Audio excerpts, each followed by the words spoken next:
खरं तर या सगळ्या चर्चा ज्या होत आहेत, आता मी विमानातून उतरल्यानंतर UBTची दिल्लीतली पत्रकार परिषद बघितली. त्याच्यामुळे या सगळ्या गोष्टीची कल्पना माझ्यापेक्षा तुम्हाला जास्त आहे. कारण नांदेडमधनंच काल 2 खासदार इथनं गेले असं आपलं म्हणणं आहे आणि ते आता दिल्लीमध्ये आहे. त्याच्यामुळं आपण संध्याकाळपर्यंत घडामोडींवर लक्ष ठेवू, नजर ठेवू. संध्याकाळपर्यंत काय घडतंय आपण पाहू, तुम्ही पण आणि मी पण. ऑपरेशन टायगर तुम्हाला माहित असेल तर बघा, मी मागच्या वेळी देखील सांगितलं होतं की माननीय शिंदे साहेबांचं नेतृत्व हे महाराष्ट्राच्या जनतेमध्ये, देशाच्या जनतेमध्ये सर्वमान्य आहे. रोज प्रवेश होत आहे. त्याच्यामुळे खासदारांसाठी वेगळं टायगर ऑपरेशन, आमदारांसाठी वेगळं टायगर ऑपरेशन, नगरसेवकांसाठी वेगळं टायगर ऑपरेशन, असा कुठेही प्रयत्न शिंदे साहेबांनी केला नाही किंवा त्यांचे सहकारी म्हणून आम्ही कोणी केला नाही. तर आता साहेब शिंदे साहेब हे दिल्लीमध्ये आहेत हे काल तुमच्याच बातमीमधनं आम्हाला कळतंय. आता 2 खासदार इथनं, म्हणजे मी ज्या नांदेड विमानतळावर आलो त्या विमानतळावरनं कालच 2 खासदार हे दिल्लीला गेले, हे तुमच्याकडनंच मला कळलेलं आहे. त्याच्यामुळे मला असं वाटतं की आपण संध्याकाळपर्यंत जर थांबलो तर तुम्हाला पण आणि मला पण काही गोष्टी क्लिअर होतील. दुसऱ्यांदा जर बंड झालं तर महाराष्ट्रातील जनता खपून घेणार नाही असं वक्तव्य संजय राऊत यांनी. फार मोठा विनोद आहे तो, काय बोलायचं. बघा, हाच प्रयोग, ही चर्चा आम्ही ज्यावेळी गुवाहाटीला गेलो त्यावेळी झाली. त्याच्यामध्ये आमदार साहेब होते, हे पण आमदार साहेब होते, हे होते, हे नव्यानं झाले. ठीक आहे, पण नव्यानं झाले ना, नव्यानं झाले की नाही. जर असं काय आम्ही केलं असतं तर पूर्ण जनतेनं जुने आमदार देखील निवडून दिले नसते आणि नवीन आमदार देखील निवडून आले नसते. त्याच्यामुळे आमचे कदम साहेब नव्यानं निवडून आले, याचा अर्थ शिंदे साहेबांवर महाराष्ट्रातल्या जनतेचा विश्वास आहे.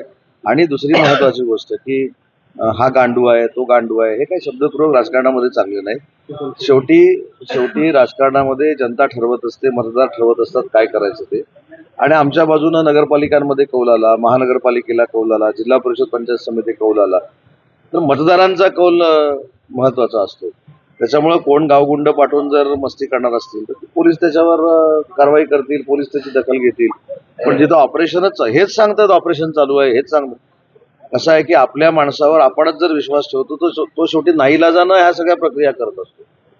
जर स्वतःचा विश्वास आपल्या माणसावर ठेवला नाही, अशा गोष्टी होत नाहीत. त्याच्यामुळे म्हणून मी सांगितलं की शिंदे साहेब दिल्लीमध्ये आहेत, हे देखील तुमच्याकडनंच आम्हाला कळलेलं आहे. 6 आमदार UBTच्या पत्रकार परिषदेला नाही, हे तुमच्याकडनंच आम्हाला कळलेलं आहे. म्हणजे मला देखील उत्सुकता लागलेली आहे की संध्याकाळपर्यंत काय घडणार आहे. ओमराजे निंबाळकरांवर दबाव होता, तुमच्या बाजूने जर निकाल पाहिजे असेल तर आमच्याकडे या, असं वक्तव्य संजय राऊत यांनी केलं आहे. म्हणजे ज्युडिशरीवर त्यांनी एक लक्षात घ्या, संजय राऊत साहेबांचा हा स्वभाव आहे, ज्युडिशरीवर टीका करणं, त्याच्यानंतर निवडणूक आयोगावर टीका करणं, आमच्या सगळ्यांवर टीका करणं. मुद्दा असा राहतो, टीकेचं परिवर्तन मतामध्ये झालंय का? एवढ्या निवडणुका झाल्या, नगरपालिकेच्या निवडणुका झाल्या, खासदारकीच्या निवडणुका झाल्या, आमदारकीच्या निवडणुका झाल्या, त्याच्यामध्ये कुठेही या टीकेचं रूपांतर मतामध्ये झालेलं नाही. पण एक मात्र मी त्यांचं कौतुक काल पण केलं, आज देखील नांदेडमध्ये करतो, की ते रोज बोलतायत म्हणून UBTचं अस्तित्व जाणवतंय. ते जर पत्रकार परिषद घ्यायचे थांबले तर तुम्ही पण मला सांगा UBTचं अस्तित्व काय. त्याच्यामुळं UBTचं जे काय असेल ते अस्तित्व टिकवण्यामध्ये संजय राऊतांचा फार मोठा सिंहाचा वाटा आहे. आणि गेले 4 वर्ष ते अशाच पद्धतीची बदनामी करतायत, पण या बदनामीचं रूपांतर कधीही मतामध्ये झालं नाही. आणि शिवसेना जी शिंदे साहेबांची आणि वंदनीय बाळासाहेबांच्या विचाराची, ज्या शिवसेनेमध्ये आम्ही काम करतोय त्या शिवसेनेवर कधीही परिणाम झाला नाही. महायुतीचं उद्या मतदान होणार आहे. आता एकनाथ शिंदे गटामध्ये जे आहे ते नागेश पाटील आष्टीकर येणार आहे. उद्या कृष्णा पाटील नांदेडमध्ये उमेदवार आहे. नेमका आता या शिंदेच्या नगरसेवकांनी कोणाला मतदान करायचं, कृष्णा पाटील की महायुतीचे जे उमेदवार आहेत, म्हणजे भारतीय जनता पार्टी, शिवसेना आणि राष्ट्रवादी काँग्रेस पार्टीचे जे उमेदवार आहेत त्यांनाच मतदान करावं असा आदेश माननीय एकनाथ शिंदे साहेबांचा आहे. त्याच्यामुळे अपक्षाला मतदान होण्याचा कृष्णा पाटील उभे आहेत ना. आता नावं मला माहित नाहीत, मी एवढा अभ्यास कोणाचा केला नाही. म्हणून मी काय सांगितलं की महायुतीचे जे उमेदवार आहेत, परत मी नावं घेतो पक्षाची, त्याच्यामध्ये भारतीय जनता पार्टी, शिवसेना आणि राष्ट्रवादी काँग्रेस पार्टीचा उमेदवारच कुठे नाही 11 याच्यामध्ये, कारण ते दोन्ही बिनविरोध झाले. त्याच्यामुळे जिथं महायुतीचे उमेदवार आहेत, आमच्या महायुतीच्या मित्र पक्षाचे उमेदवार आहेत, तिथंच मतदान आमची लोक करणार. ऑपरेशन टायगर साठी वर्धापन दिनाचा मुहूर्त निवडलाय असं काय?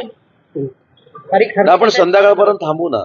माझं असं म्हणणं आहे की मी तुम्हाला जेवढं कुतूहल आहे ना त्याच्यापेक्षा दुपटीनं कुतूहल मला देखील आहे की संध्याकाळपर्यंत काय होणार आहे, उद्यापर्यंत काय होणार आहे, 19 तारखेला काय होणार आहे. त्याच्यामुळे ह्या सगळ्या गोष्टी जरा आपण वेळेवर काळावर सोडून देऊ. संध्याकाळी जाताना परत आपण बोलू. तुमच्याकडे काही आकडा वगैरे आहे का, किती खासदार आहेत अजून येणारे?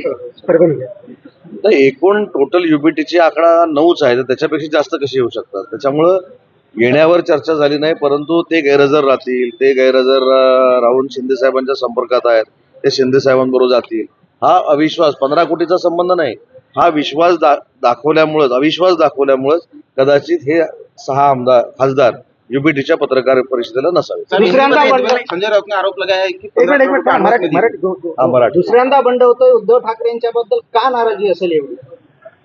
ते बंड म्हणण्यापेक्षा एखाद्या पक्षामध्ये, एखाद्या संघटनेमध्ये अस्थिरता असेल, नेतेच भेटत नसतील, नेत्यांची संपर्कच होत नसेल, नेते पक्षाच्या पॉलिसीवर बोलत नसतील, धोरणाच्या पॉलिसीवर बोलत नसतील, जरी संघटना कमी झाली किंवा पक्षानं मतदारांनी आपल्याला कमी कौल दिला म्हणून मतदारांकडे पण दुर्लक्ष करायचे आणि जे निवडून आलेले आहेत त्यांच्याकडे पण दुर्लक्ष करायचं, हे 3.5-4 वर्षापूर्वी जे झालं तेच कदाचित आता होत असेल. म्हणून हे 6 खासदार कदाचित त्या पत्रकार परिषदेला उपस्थित नसतील. परभणीला ज्या तुम्ही जाताय तिकडे अपक्ष उमेदवार आहेत, त्या अपक्ष उमेदवारावर महायुतीचे घटक पक्षातले काही आमदार बसतील, गुप्त बैठक झाली रात्री असेल? नाही, मी या संदर्भामध्ये पूर्ण चर्चा केलेली आहे. आता माझ्याबरोबर राष्ट्रवादी काँग्रेस पार्टीचे आमदार, त्यांचे बंधू देखील माझ्या सोबत आहेत, माझ्या स्वागताला आलेले आहेत. आमची सगळी मतं एकदम इंटॅक्ट आहेत आणि महायुतीचे आमचे जे सईद भाई आहेत ते 100% निवडून येतील. उद्याचं मतदान झाल्यानंतर मला खात्री आहे. हिंदी में बताइए कि